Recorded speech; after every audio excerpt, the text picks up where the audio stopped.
Ladies and gentlemen, ladies and gentlemen, are you ready? Are you ready? Get ready, dog.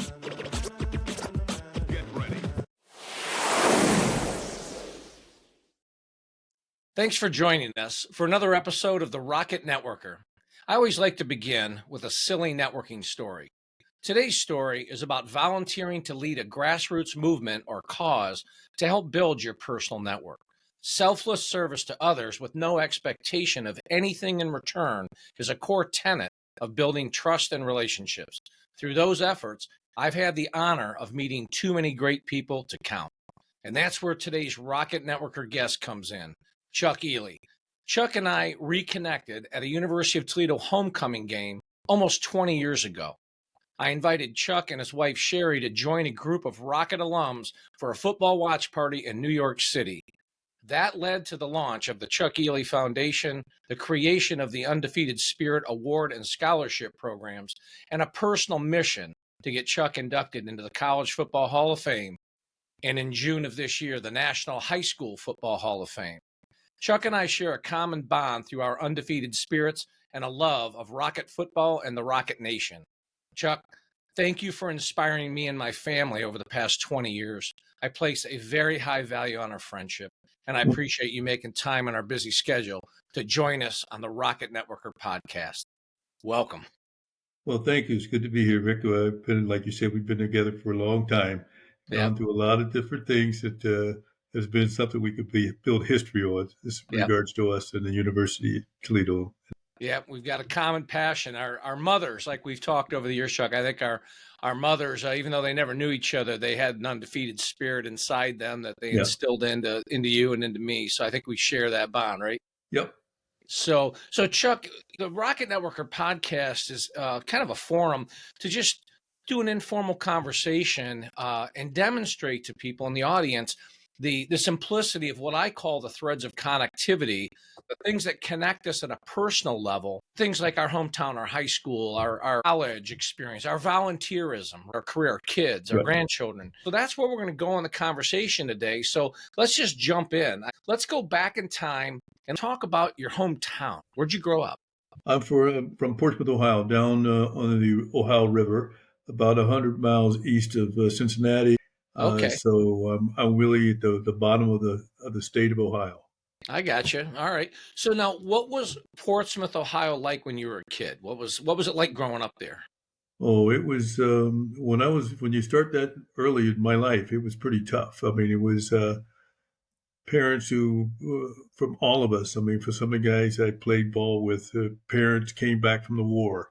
We're now dealing with poverty in the community and trying to build from that. And so it was pretty tough. And it was the race issues and the things that went on with all those social things that went on in the mid 50s and 60s. And so It was tough. Yeah. But sports, well, let me say this, sport helped us get away. It helped me, at least from a personal standpoint. And it sort of took me into a whole nother exam of who I was going to be and how I was going to be. I got you. So let's talk about that. So you got into sports. It sounds like really early on in your life. Yeah, I mean, that was like barely could walk before we kind of start playing. I mean, it was kind of like in the Black community where I grew up, we all were in the same thing, and that was our exit out of life. Sport became that vehicle. We had one great big park that we would go, and we would start on, especially on the weekend, we would go from basketball, baseball, football, all on the same day. We go in the morning and didn't get home till dinner, and that's the way we began to know and grow.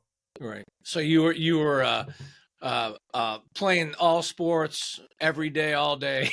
Yeah, every day outside of school if you could, whatever in school, whatever you could do. So some of the great guys that came from the city, were very important and instrumental into my growth and as well. Some of the people who may be hearing what we're saying today, Larry Heisel, baseball player, still played with Milwaukee and coach of the Blue Jays at one point. Al Oliver, who went with Pittsburgh and played. I tell people the story about me and Larry Heisel. Larry was about 3 years older than me, foot taller, was All-American high school basketball player. Okay. We would go to the park and he would give me 20 points. We played 24 and he would beat me, obviously, most of the time because he wouldn't let me shoot. He made me work. But there was a couple of times when I got those other 4 points. But it was part of the avenue of him driving him, but also teaching me and Right. as a mentor. And that's what the one thing about that community had for where we grew up with was the avenue with sports and the avenue there to how do we get out?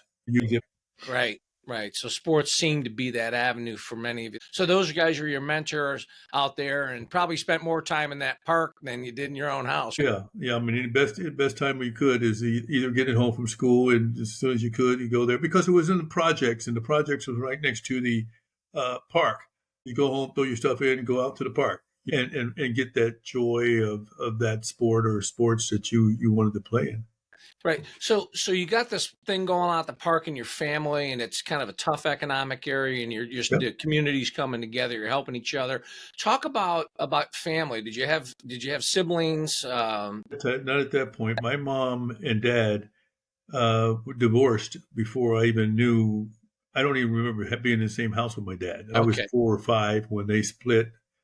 He was always in the city, but no relationship with me on a bigger basis. So it was all my mother's chore to do for a long while before she went on and met someone else later on in life. I But got at that time when I was growing up, it was just her and me in regards to growing up. And she had an 8th grade education, so she had very limited things. She was like one of those ladies at the movie The Help, where she would Okay. go out and do the work at some other people's house to make sure that I'm safe. And the other thing about this, living in the projects of where we were very well protected by other parents who knew we had similar situations, Right. and that gave us some great strength and safety. That's interesting. Yeah. So talk about your mom a little more. It sounds like she was working at a menial type job, but she produced you. So No, I talk mean, about her spirit. that's understand something. She knew how to discipline too. So she couldn't read books to me, but she could talk to me. She would do things that way, but she would also make sure I say yes, sir, yes, ma'am to people who were older than me.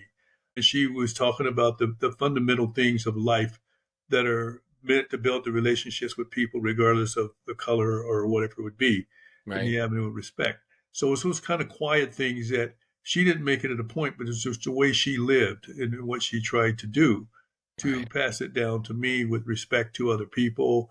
She would take care of other kids and people who were in the area if they were having a problem or something that was dealing with. So it was a very, looking back now, there's a very important issue that sort of built into me to sort of know I got to keep driving forward and make a difference in my kids' life and things that are there, whether I had a lot or I had a little. So what's interesting, Chuck, is for the Rocket Networker audience that's listening in today, a lot of folks don't know this because it's been something kind of between myself and Matt Armstead and Chuck. But when we were first launching the Chuck Ealey Foundation and launching the Undefeated Spirit Award and website, we were kicking the tires on calling it the Earlene Ealey Award, because one of the things that inspired Matt Armstead and myself is just Chuck. When you talk about Chuck, he doesn't want to talk about Chuck. Chuck wants to talk about mom and wants to talk about you. Chuck's a humble man. So, but that's a little trivial pursuit. That Earlene Ealey is the inspiration for Chuck, became an inspiration for me, and that's when I started to realize, well, wow, my mom has something in common with Chuck's mom. Even though they never met. Talk about high school years a little bit. What happened there? Well, in high school, it was two high schools that were in the city, the public school and then Okay. the Catholic school. I Okay. had made a transition leaving out of grade 6 to go into Holy Redeemer, which is part of the Notre Dame high school I went to Okay. with 7 and 8, and then 9 into Notre Dame High School. And the high school was there was like 400 kids, and there was about 5 black students in the whole school. And this I'd look back at it now because the difference between the two schools is that we were more in time with what was happening at Notre Dame, at least I was, and the 3, 4 black students, than we were being in the public school. There was a little more contentious stuff going on in the public school. Okay. kids from the south of the city of the school, so kids from the north of the school that were white, and the black students from the projects. It had some very interesting, difficult So times. tension, some Yes, tension. yes, and so that was just a sign of the times and the things that were going on. And for me, it was more like making sure that I do a thing because I was very well received within Notre Dame. I would go from the projects to the Ville, we call it the village, all the way up to the hill to the white part of the city Okay. that for the high school, and no issues that was there that we experienced. It gave me these two channels of looking at how life is all about, Right. and what we could have, what we don't have, and how do we make it better. Right. So I can say now, looking back at how I began to adjust to things, these were things that were very, very important to me as we. Now, Chuck's football career and athletic career is well documented at his foundation website, which is undefeatedspirit.com. So in our conversation today, I'm not going to delve a lot, Chuck, into your football experience in your high school. We'll talk in a minute a little bit about that, but the conversation today is more about the threads of life kind of moving beyond sport. If you want to see more about Chuck and his videos and other things about his professional football career and his college career, you can see that at undefeatedspirit.com. So in high school, Chuck, what sports did you play? Football, basketball, and track. There Okay. was no baseball at the time at there, but I played baseball outside of the park. I mean, So when did you start, in your high school 4 years there, when did you start to realize that football maybe had a home for you? actually, my number one thing was on the basketball. I was Okay. stronger in my mind at basketball and control than I was at football. We had a really good team in football, a lot of good ball players. Uh, but when they moved me from uh, the high school and I went into quarterback, it was a little bit different than I anticipated because there was a gentleman there the year before me, and they put me in his place and put him in a tight end. And so Gotcha. now the thing is going on. So actually, what happened was I was recruited by Toledo's assistant coach who came down to see me in football, but he saw me playing a basketball game and I won 30 Okay. points and got the final shot and won the game. And that's all he saw. He didn't see any football film or anything. He just went back and then they said, "We got to get this guy." And So that's they give you basically a how. college football scholarship from Yeah, watching you play basketball. That's kind of interesting. right, right. And that's how I got to Toledo after a couple of visits to other places. So, how would you overall, when you look back now at your high school years, and not just athletically, I mean, Yep, just the whole thing, socially, academic, yep. how do you like, some people look back and hated high school, some loved it, where are you at in that continuum? Oh, What'd I you mean, I think loved back? it. I mean, I don't think there was anything better for me to be able to get this other vision on life Right, by going up the hill and coming back to the village and understanding that education and all this thing was a lot bigger than maybe just the sports side. right, And not because of anything else that wasn't happening in the public school, but just the reality of life and watching a different culture take place right in front of my eyes. right, Now, I couldn't assess all of that at the time. I was right, just filtering it as it was coming in. And right, I think when I begin to speak to people, I point out to the appointment of how I was being taught how to be a man in different right, kinds of way right. that would make a difference. That I didn't have to take less when I can get more Right. based off of what I can do. So let's get into college a little bit. Like I said, those Yep. that want to see Chuck's football feats, you can see that at undefeatedspirit.com. But talk about transitioning from high school in Southern Ohio on the river, coming out of the projects into Toledo, Ohio, into college, and into playing Division I football. What was that transition like? Well, first of all, the transition that I had, the biggest one was me wanting to go to OU in Oh, Miami, Ohio. okay. At OU, the coach came down and talked to the coach and didn't come back as a recruit for football. Okay. Then I went to Miami, Ohio with Bo Schemblecker at Miami, Ohio. Said, "Well, we like to take you, but we want you to be the third quarterback. Here's the start of the whole point of my life as quarterback. You want your third quarterback coming in as a defensive back, and and if you make it, you could get it up there. And I said, no, Bo, I don't want to just do that. He said, I'll give you a partial scholarship. I said, no, Bo. So I kind of told him no. And it's like, well, my daughter always says, well, you could have been going to Vietnam if you didn't take it. Sure. I said, well, I could have been, but I just had bigger things in mind. And so when I got the chance, where the coach came down and saw me, asked me to come up, and Frank Lauterbur says, we want you to come here. We give you full chance to be a quarterback. And I said, give me the paper. And I just signed it right there. I didn't need to go anywhere else because this was about me getting my education. As you would know, football doesn't last long. One of the things for the Rocket Networker audience is you have a chance to meet Chuck someday and you have a chance to talk with him for more than just a hello. You'll learn quickly that Chuck doesn't like talking a whole lot about sports other than other people, maybe the latest game on TV, but he doesn't like talking about his experience. He'd rather talk about getting kids educated and helping kids build their own undefeated spirit. Right. So you get up to Toledo then. So what was that like, though? I'm always amazed when I do go somewhere and I'm doing a speaking thing and people have this image of the understanding what's going on. But this whole thing would happen with civil rights and right through war, Vietnam, and all these things going on. I'm now throwing into the University of Toledo, where all of this stuff is happening and everything was going on. We have really a really good team of people. And I think one of the greatest values that happened to me was to be live in the Ville and then go to Notre Dame. Right. Because I get the feel of both sides of the spectrum, the one I grew up in and the one I learned about, that basically said, what's going on here? Right. And when I got to Toledo, it was a big issue there with the Black Power movement and all these things that were going on. And guys would say, and I always tell this story when I speak to people, I said, we had a area where we went for dinner and we would split up because black guys would sit over here and the white guys go over here. And I said, no, this is not going to be the case. So I would go over and sit with the black guys one day or lunch and sit with the white guys in the afternoon or whatever it was. And sort of just start breaking down the barriers, not because I was a savior or a Martin Luther King or anything. That wasn't the case. The reality was, this is the way you have to build it. Because I came to Toledo with Jim Goodman, who was white. His parents took me back and forth with him. And to this day, I talk to him about him and thank his parents for being able to take me because I would have never gone another way.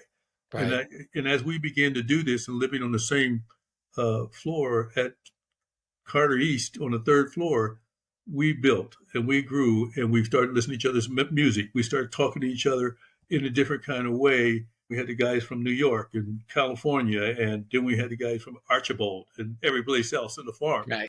And people don't sometimes understand that, but that's a real connecting dot that you have to work through because they don't do it because they really don't like you. They just don't know. They don't. The communication becomes a factor. Yeah, and so I'm with you. That becomes a key component to how we grew, and we're brothers to this day. Many of the guys that came in with me, I mean, we literally feel that way. Talk about your roommates. Like, were you able to pick your roommates like your freshman year, or did you just come in and walk in a room and there's a guy sitting there? I think the first year, and I'm trying to remember, I think this is the case. The first year as a freshman, they put me with Gary Hinkson. Oh. And then the next year, we ended up having Glenn Smith and my wide receiver. So what's that like? I mean, think about it. You're coming from Portsmouth, living in the projects. And you had this blended experience that you keep talking about with Notre Dame, which exposed you to a different part of the world. Yeah. So you walk in now and you're black and he's white, and it's 1967 or 1966 in the middle of all this stuff. 69. Yeah. It wasn't a non-issue. I know. So it goes back to my mother didn't teach me anything about disliking anybody because they were white or black or green or whatever. Yeah. The issue sometimes when most people think about this, it wasn't because of color, because our relationships with people that were friends, tight friends, we worked out. And I think behind a lot of these things that we talk about is about what my mom has instilled in me, regardless of what she was going through. Look, I'm going to ask you just a couple things about college, your experience there. Yeah. Talk a little bit about, like, if there is one favorite moment, do you have? I'm sure you got 100 favorite moments. about college. Some we can't talk about, I'm sure. Yeah. Yeah. It was the 60s. So is there a favorite moment that just you always relish and talk about, think about, that you just loved about college? Oh, about college. Oh, yeah. I mean, I like the closeness. I mean, I think one of the things is to have brothers and sisters. Mm. And I was having brothers when you got involved with football. I learned more from the guys that were in the dorm from the different background, from, Mel Tucker to Al Baker to uh, different guys with throughout it, Gary Hinkson. All these guys had an input into my life because I learned how they lived, what Right. things happened in their life. And why are we fighting? I mean, why is anybody fighting? Different things have gone. We grow up differently. We have different things. How do we build a bridge that together? And I think a lot of things. And I even got involved in campus politics. I mean, I was on the things from the thing, and I'm saying I'm finding all this stuff and learning it, and all of this stuff was leading me to some other things that were happening with my life and growing up. My Right. highest victory was to get my degree and move on and take this information that capsulized in my head Right. and share it.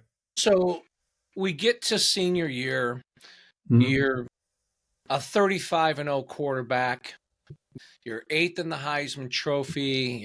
You're MVP of the Tangerine Bowl, and all the accolades are flying at you. And the NFL draft of 1972 comes up. And I'm sure some in the audience might have heard this, and you can see more about it on the website, undefeatedspirit.com. But Chuck, take us into your mind. You're in getting ready for the draft, and how are people treating you from the Well, NFL? that's a very interesting thing. I mean, it was almost like leaving high school, even that far back to talk about university. I knew the education was the driving factor. Right. I understood at that point, if I get a chance at university, most likely the way the world was working at the time, I'm not going to be accepted as a quarterback in the NFL. Now, it might sound weird, but I already sort of typed in what I needed to do to be where I need to go, and that was in education. So Right. there would be no fear in any choice that I have to make to moving forward. So now all this stuff going on, all the noise going on that went on at that time, no Right. black quarterbacks, et cetera, et cetera. I said, fine. If that's what it is, I got my degree. I knew where I was going. That gave me more power than Right. more anybody else began to think, because they think all of us wanted to be professional football. I wasn't playing, honestly, football to play in a pro. I wasn't saying I want to be an NFL player. I want to be this kind of player.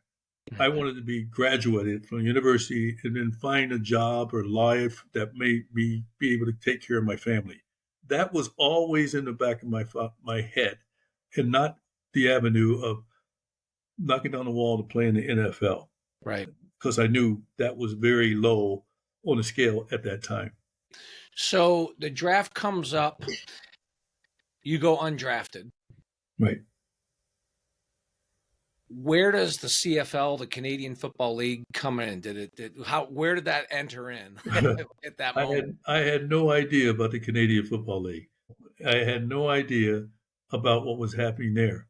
And I just remember, the time it was coming, I said, somebody kept saying, bringing this up. Well, see, maybe playing the NFL. I said, if I played in the the NFL, it would not necessarily be quarterback the way I understand it to be. If somebody Right. came and told me, give me a box of money and said, that's the way you're going to play, that was fine. And so this was the backdrop behind when most people think that all of us wants to be an NFL player for any cost. And I told them no. I got a call from Kansas City. I got a call from Denver. And the odd thing about this, Rick, is that they both asked me to come and run 40-yard dashes. And I said, yeah, you really think at least you might think most of us maybe, but I'm not stupid. Yeah. Well, I said, you don't have any quarterbacks running 40s for time. Right. Right. so, Right. so you already Yeah. telling me what you're going to do with me. No, thank you. Right. Thanks, but no thanks. And I told him, I said, no. I said, Right. no, I'm not coming in running 40. You're not even talking And my language right now. I wasn't trying to be nasty. I was yeah, just saying, no, that's not controlling me to want to be playing the NFL right. just to be a defensive back. I didn't play it. So why you Right. were anyway, Yeah. You knew who you were. You knew I what knew you what it wanted, was. and that would have been nice, Would have been but nice. Would that have been wasn't nice. controlling your life at that moment. So you go up to Canada. Now, for those in the audience, you can watch the game film from 1972. Chuck played for the Hamilton Tiger Cats, Yep. and he went on to win the Grey Cup with his teammates his rookie season and became the first black quarterback to win the Grey Cup in Canada. Yep. And but you can watch all that on the undefeatedspirit.com website. Here's what I think the audience wants to know. Mm-hmm. So you go to Canada, it's your rookie season, you're sitting on the bench for the first couple Yep. 3 games, and you go in, and what I want to know is what was running through your mind when you had your first loss. You were 17-0 in high school, you were 35-0. And God, you're undefeated, right? You have the longest win streak from high school and college of anyone in history. And then you get to Canada, Chuck, Yeah. and you lose a game. And I Yep. need to know, our audience needs to know, what was in here? What were you thinking when you were on the field? Where was your head Well, at? after going through that, it would see. It's funny because it was not a shock. I played basketball, I played baseball, I played all the other sports. I know what it feels to lose. Now, right as you must say, coming through high school, coming through university, and not losing a game, I'm waiting for the day when if that did ever happen, what they're going to come to me with. And I Right. said, okay, now you don't have to worry. Now we can play. We move forward. And I wasn't shocked, by it. I was very thankful for every time I won a game, and I knew that was Right. not going to be the world of what's going to happen. But it was fun answering the questions when people asked, "How's it Right. feel to feel like that?" I said, "I know how it feels. I play Did you football, have basketball." microphones? It's not the sports media of today, but Yeah. did people stick microphones in your face as you're walking off the field Yeah, asking about it? they were checking out the answers and the questions about it in regards to it, and I said, you know what, losing is losing. Doesn't matter what sport, but this is one I played for a long time, didn't lose, so it's over now. Bye So yeah, bye. right, exactly. So for the audience, you can flash forward and watch the video of that game and watch him lead the winning drive down to a field goal to win the game. So here's the good news. Those reporters were on Chuck about losing his first game and a big deal. Well, I'm going to assume, Chuck, that probably fired you up and you ended up going on and winning the Grey Cup and becoming MVP of the league and that. So I think in the end, it was a learning moment. Yeah, I was the rookie of the year for the CFL and the MVP for the game. Yep. And after that, it was like, and I don't mean this because of I didn't get any more Grey Cups or anything like that, but I've accomplished all that I wanted to do. And, Right. and my heart, deep down in my heart, was my wife Sherry and be married and raise a family and be Yes. able to go into the world as it is there. Right. So even as a kid, I wasn't sort of saying I want to play football to play pro. I Right. want to play football because I like it and I want to keep Right. playing and Right. I want to use it to get me education that I need to have, but my mom didn't have. And Right. I worked so hard. We're talking to young kids about how they've moved forward with what they have. Work at that avenue because the pinnacles that I had in my life after my education are just everywhere and everything that I wanted to do. So how many more years you win that Grey Cup the rookie season? How many more years did you play in the CFL? 7 year, I got hurt my last game in Calgary, and I said, okay, this is it. Yeah. I mean, it's time. And if most of us are honest with ourselves with professional football, there gets to be a point where we realize it's probably time to stop. But we sometimes push the envelope a little bit further than we probably should, and we know it. And I mean, I know I said to myself, I only want to play 5 years and I want to stop. Well, it wasn't till the seventh. I knew I should have stopped Right. at 5 only because of my own head. Right. And so I think that was the time to go. And at the end, Right. I got another chance to play again. But believe it or Right. not, Hamilton asked me to come back and play for them. I said, no, I'm finished. When Nice. your mind starts thinking that way, you've got to go So, Chuck, let's just give the audience real quick a little snippet about your career. What was your first job after the CFL? This is very unique. This is how different the world was to me. My first job was with John Deere. Okay. I was working first with consumer products, and then I moved into combines and balers and tractors and stuff, and going to dealerships. And it was fun. I was challenged by the avenue of learning. Yeah. It's And like then, going back to college again, right? It's like going back to learn. Yeah. And did some TV 1 year, 2.5 years, or whatever. But then I went to Investors Group, which Okay. was the key to all the other clubs again, because I now got involved with the Investors Group, but also with the financial planning and dealing with people and meeting more people. And hear me now, coming from this poor world now, I'm advising people what to do with their money and encouraging them there Yeah. based on what I learned. So Right. I'm always telling my kids, I'm always proud about what I learned to be able to help other people with those things. Right. You know what? I'm going to stop for 1 second there because it's interesting because you always talk about choices. We all have choices. We hopefully make the best ones we can. But what's interesting is think of your path. It's such a great message for people. You're coming out of the projects where there's not a lot of hope in there, but your mother and the people around you gave hope and you followed and God led you down a pathway. And then all of a sudden you're teaching people about how to manage money and be a financial service advisor for your whole adult life, coming from a background where there was not only no money, there was no food. Yeah.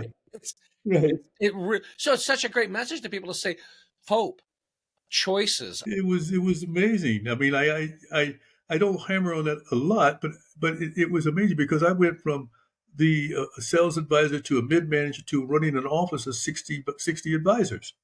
And, before and then after a while, I moved on to another thing and retired in that avenue and I worked with the mayor of Mississauga and within the communities.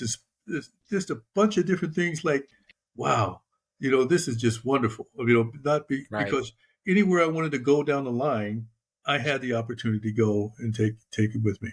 So I'm going to transition from career into family, Mhm. but before we do that, I want to let the audience know. Many years ago, Chuck and I, we've done lots of different interviews with the media over the years, and one of the reporters asked me to describe Chuck, and I said, well, what's interesting with Chuck is he had to leave the United States of America to live the American dream in Canada.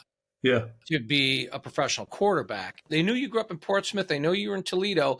They know you played Canadian football. Chuck, where do you live now? I live in Brampton, which is one of the suburbs of Toronto. There, then you've stayed in stayed, Canada. Yeah, I'm still in Canada, and will go away here when that time comes. I gotcha. So talk now. Let's get to family for a second. Let's talk about your wife, Sherry. So where did you guys meet at? Well, she's in Toledo. She's a Toledo girl in high school, and I met her indirectly because I was with one of my teammates. I was driving Miss Daisy. I had a little car. I was taking him, and his girlfriend was in the back. I didn't have anybody with front seat with me at all. But then my wife Sherry was coming down the street, and I said, Sando, that's the girl I'm going to marry. That's the girl. And I had never met her. And then at the same time, she was a babysitting for Dr. Gandy, who was our doctor. Right. She doctored her kids, and so she was looking for someone to. So they introduced. Somehow we got together and we met. We sort of started that way. So yeah, it was. All right, so you started dating in college then, and got married. Yeah. So how long have you guys been married? It's like 52.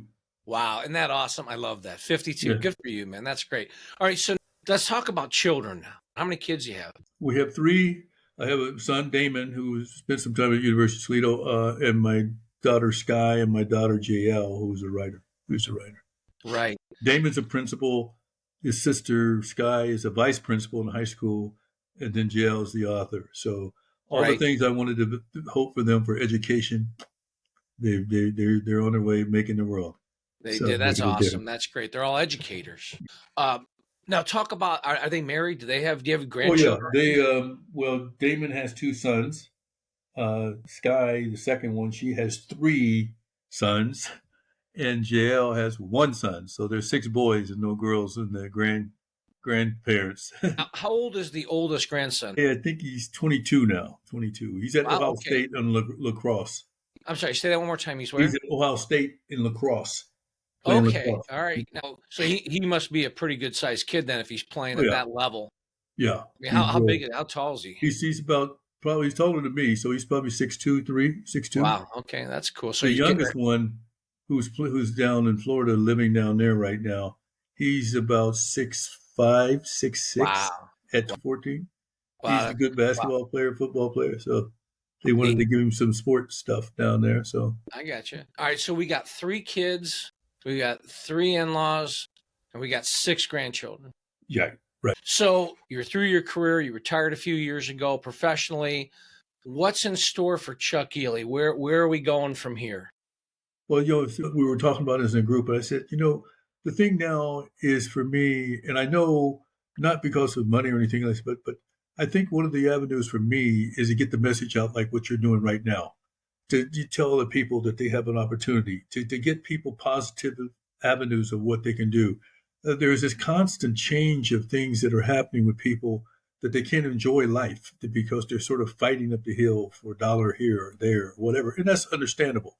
But how do we make a difference? And how do they make a difference that go beyond that? So some of the things that I'm doing now at this time of my life, I'm, speaking to people, talking to young kids, talking to older kids, Yeah. people in that regards, and sort of say those things we talk about. Undefeated spirit. How do you work that? What is that? Is that just word? Or is that a transition of understanding that whatever we've got, we can utilize that to the most that we possibly can and get support from other people. So some of this is kind of like making sure the kids understand the importance of education and all these other things that are out there from the younger ones. So I want to back up for a little bit in the conversation and talk about, as an athlete, you played sports from the time you're a little kid all the way through the CFL, and you talked a little bit about injuries. How's your health? You look like you can still play. But Yeah, right. I got no bad news. I got no knees. Health is pretty good. I mean, I'm having the changes like we would have as you get older and 70 and whatever, and I had my knee replacement and things like that. And you had your knee replaced? Both knees replaced. And okay. And so that basically, I had one done in October just passed, and one done in January. Right. That's neat. Yeah. The reason I asked that is I think it's impressive that, through all that, you get into your 70s and you just now had your knees replaced and you're back out ready to go. Yeah. I mean, that's impressive. Now they're going to go to a practice swing now. We get my knees on golf again. Oh, I was going to say, you're not going to play professional baseball now. You're going to play golf. No. That's awesome. I want to talk a little bit about the Hall of Fame very briefly. Mm-hmm. What was it like being inducted in the Hall of Fame? Let the audience know a little bit let us inside you and your family. What was it like for you? I think you said the right word when you said you and my family, because when they came out and surprised me, that was a gift of all in regards to all 3 of my kids and their spouses came, which I didn't know, but Sherry knew that they were coming in regards to it. And did you get back to the reality of that Hall of Fame? That was very important too. I mean, I think it was a battle that you and the university and other people were putting through as to why not. I mean, kind of idea when most of it happened. And I like to think that once they met me and understood, they probably think, why not? Why did we go that far?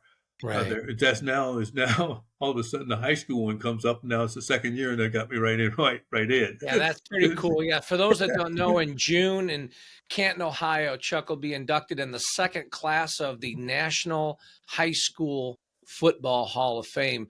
And if you go to their website and you look at the classmates from the first class last year and this class this year, Chuck is in really, really good company. It's a great honor, I think, Chuck, that you'll be there in June with your family again for the high school Hall of Fame. So that's kind of neat, Yeah. So, well, and just so that everyone in the audience knows, when we talk about Chuck and the College Football Hall of Fame, there were thousands of people involved in that effort over 17 years. And really, when it comes right down to it, Mike O'Brien, the athletic director from the University of Toledo, and Christine Brennan, a world-renowned sports reporter for ESPN and I think the Washington Post and many other publications, their love of Chuck and respect for what he accomplished in his college football career, they're the ones that led to the final outcome of the College Football Hall of Fame. So I just want to acknowledge them and the thousands of other people, Chuck. Don't Yeah, get that well, credit. no, let me say You this. earned it, You did a great job at You earned keeping it in their eyes as well as all of the other people did to understand that. You, Tony Dungy, there were Tony. some Yep. good people who are really RJ Young. solidly understood it. Yep. There, it was almost going back all the ways to the avenue getting drafted into the NFL Right. versus Yeah. this competition. And Yep. and nowhere do either one of those things control my destiny to be outside the box. Right. Because everything else is just there. But I Exactly. really appreciated you and other people who have spent the time, making this issue that didn't need to be an issue, but what it Right. is. But Right. now my relationship with the Hall of Fame is just right off the top. They're Good. great, and we get the chance to talk to some of the people at times. And me and my wife, we going back down now for the golf tournament in May or That's great. there, but I may not be playing. I told him. I said I may be putting, but that's about it. So That's cool. all those things get caught up on yourself. You have a family, you have things, you have love, you have all these things that sometimes get drowned out by the issues that don't necessarily carry you a lot of place. But in cases like the Hall of Fame and all of the things are important things not only to me but people who experienced a time like Christine and you and the other people who Right. know what's out there. So Right. that's what we'll Yeah, take it that's from true. there. Well, you earned it, and all Christine and the thousands of other people, and Mike O'Brien, Yep. myself, and there's another person too that I'm not even sure if you've met him, but Wes Kerr is a University of Toledo graduate. That's he lives in Washington D.C. now, but he actually is the one that instigated getting R.J. Young involved, and R.J. Yes, Young is RJ. who got Tony Dungy involved. And Yeah. so I think that a lot of folks don't know Wes Kerr, but Wes is a young UT alum that put himself out there because he saw who you are, what you stand for, and what you accomplished. And I think we owe him. And there's just I can sit here all Oh day yeah. and talk about the thousands of people that helped there. But I'll never be Wes able was to the touch them key all instigator. like I should, but because I don't know, Right on. Right. and that's because I know the people who knew what could be done, should be Yep. done, and then now it's gotten done. Right And on. that's all we can do is say Right. thank you, be thankful for that. But you go through those things with things like when they don't want you to play in the NFL or whenever this Hall of Fame thing is at. I always knew who I was, so I never was out of the loop of moving forward and dealing with it and let it control me. Well, Chuck, like I said before, we can go on for hours here because there's so many interesting questions to ask you. And maybe we'll do this again. Maybe we'll get Okay. together sometime later on and do this another time, pick up another avenue of the dialogue. But I just want to say thank you for making time in your busy schedule and for sharing your journey with the Rocket Networker audience. I appreciate it. Great. Take care, So brother. thank you. So, and that's it for this episode of the Rocket Networker podcast. And remember this, at Rocket Networker, we help you launch connections to ignite your success. And the key question is, are you ready? To schedule a Rocket Networker training program or keynote speech, go to rocketnetworker.com. It's time to launch connections to ignite your success. Are you ready?